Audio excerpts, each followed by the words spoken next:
Good morning, Warren High YouTube. I'm gonna be a little more quiet today than usual, and the reason is because people are sleeping. But the video has to be made nonetheless. So today I'm gonna go over making paints with what we would call non-traditional materials. Okay, they're non-traditional materials because people don't usually make paint out of these things, right? Now, way back in the days, people might have made paint out of some of these things that are plant-based, right?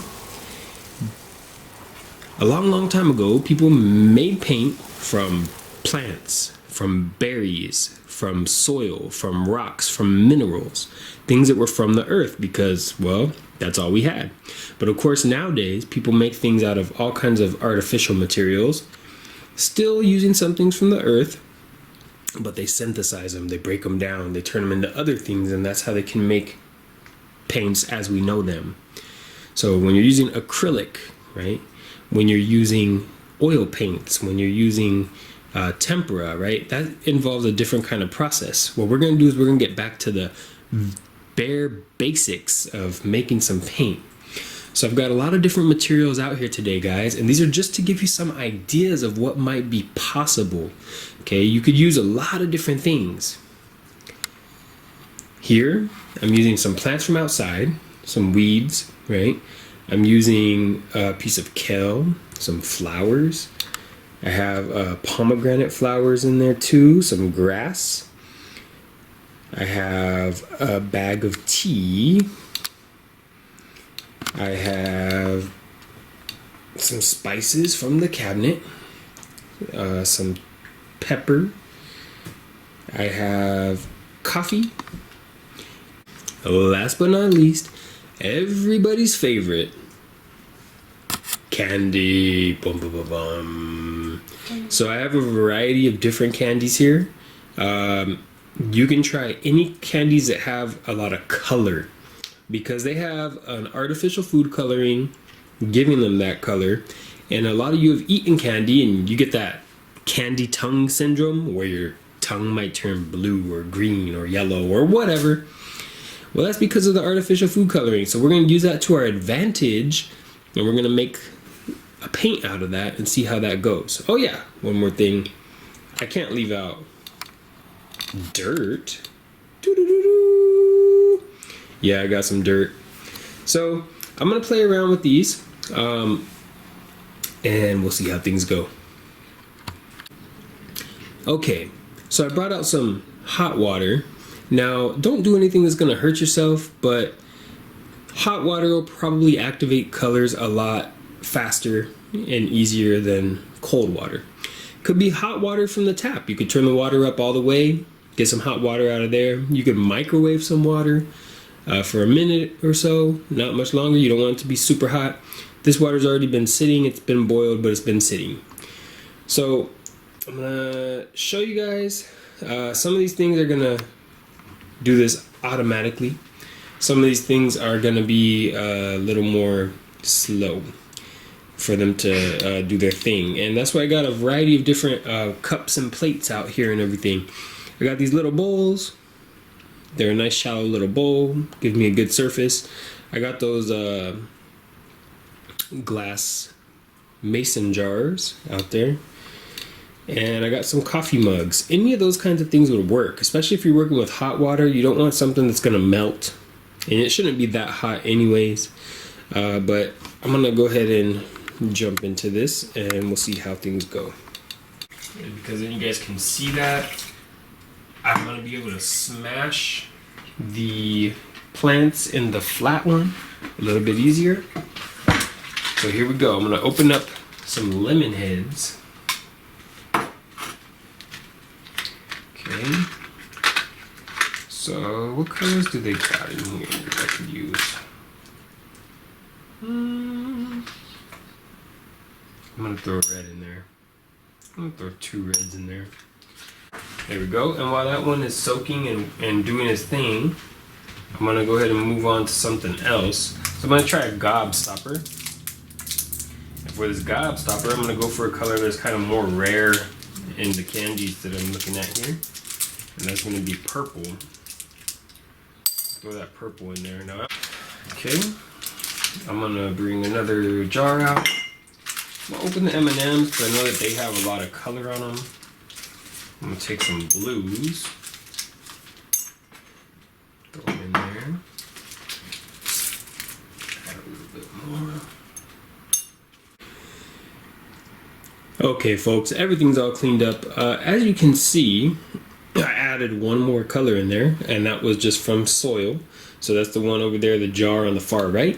And that was just made by mixing soil into the water, the warm water, and then shaking it around a little bit.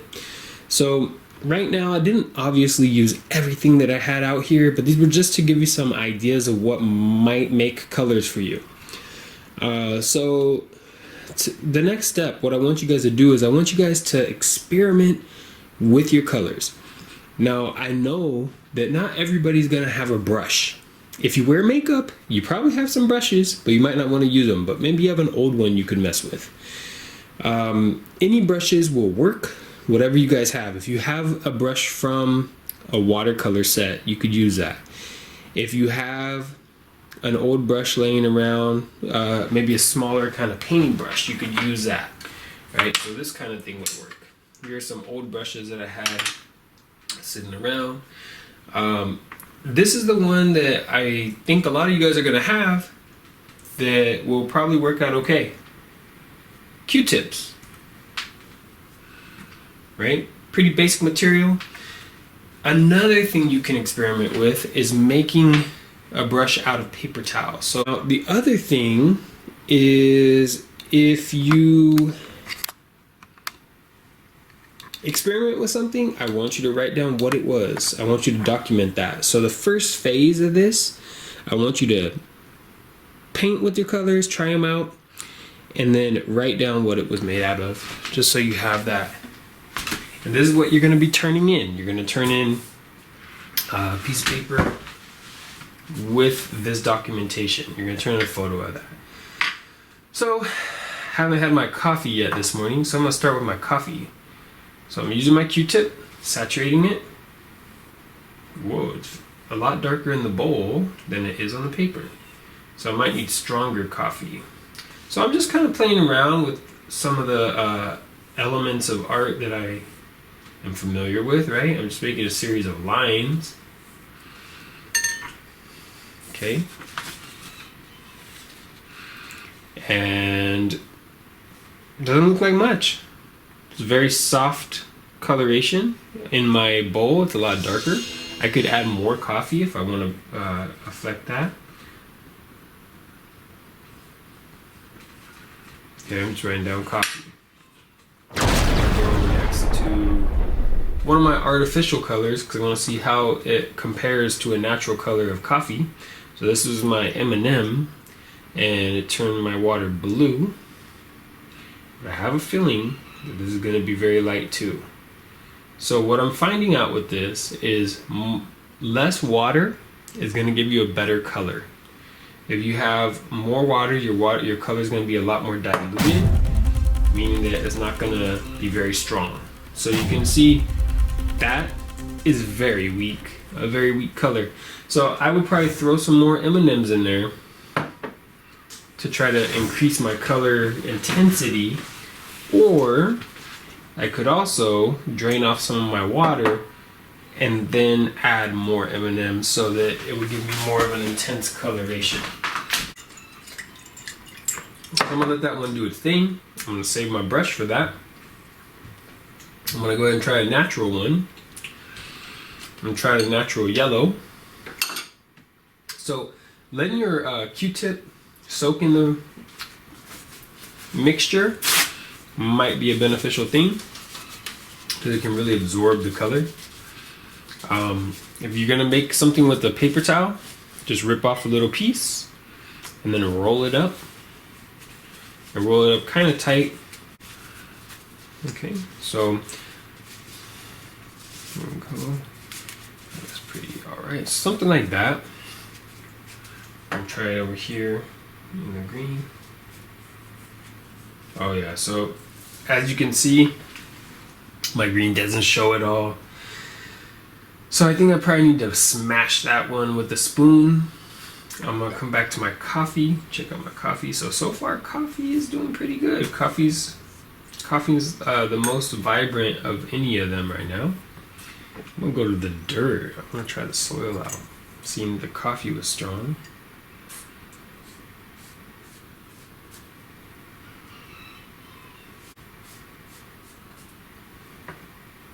Okay, so the dirt is giving me a pretty light coloration too. A little bit different brown.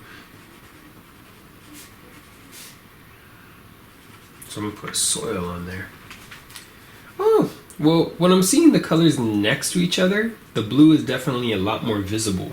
At first it looked very watery, but now next to the browns I can see it a lot better. I'm gonna try the flower now. Let's see the flower. Well, my Q-tip is soaked. So what I'm finding is this is giving me a very subtle, soft color.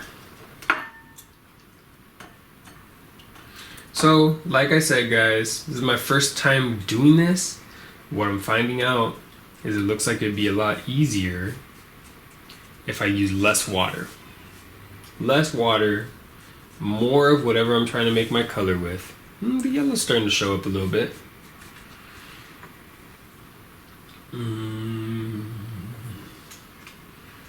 Okay. This one, try this out. That doesn't look like it's quite enough. Okay, so I've tried these different things. Right, some of them are pretty light, some of them show up a little bit better. But that's what it is. It's all about experimentation and trying to get the best color you can get out of the experimental things that you're trying to make your color from. They all look beautiful in the water, right? In the water, they all have really nice coloration.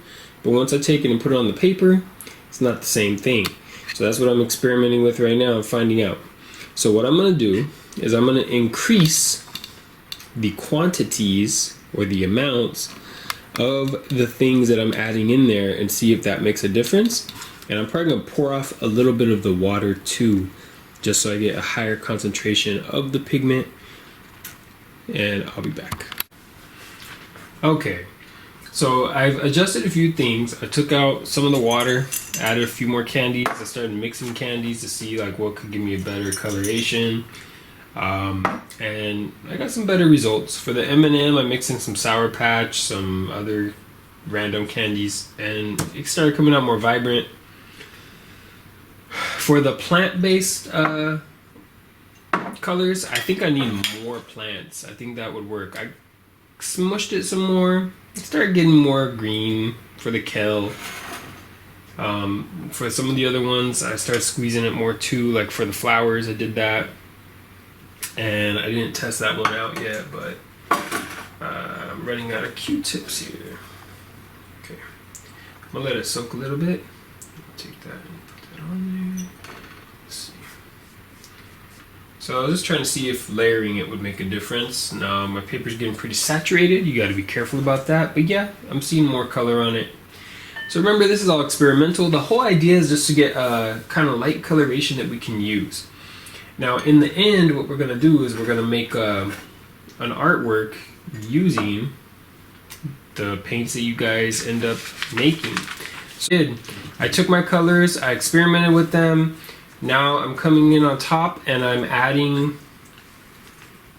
some pencil. So this is a mixed media piece. I'm using a lot of different things. And this is just to play around right now. Remember, experimentation and playing is what makes artists discover new things.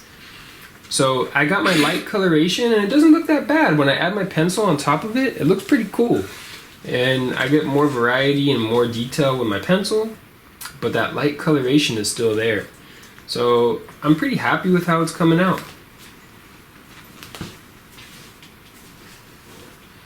So I'm using some of the techniques that you guys might recall from earlier in the year. I'm using some hatching, some scribbling, right? So use what you know.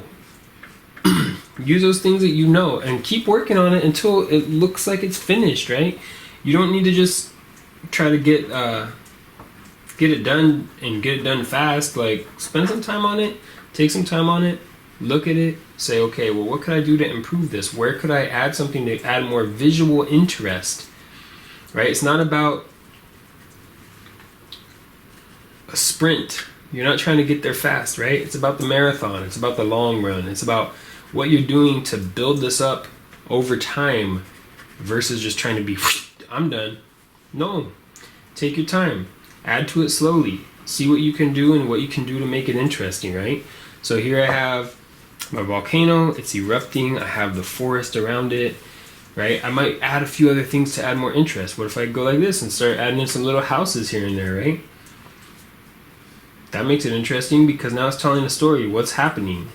The volcano is erupting and there's a threat because the houses are there, right? So the houses are in the path of the volcano. So what might happen? They might end up getting engulfed by the volcano.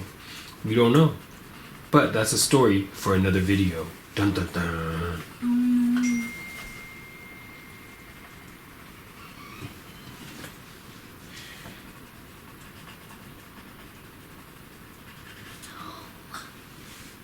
Okay, so that's what I want you guys to do. I want you guys to get at least 5 different colors, make those colors, experiment with those colors, and then doodle with them, play with them.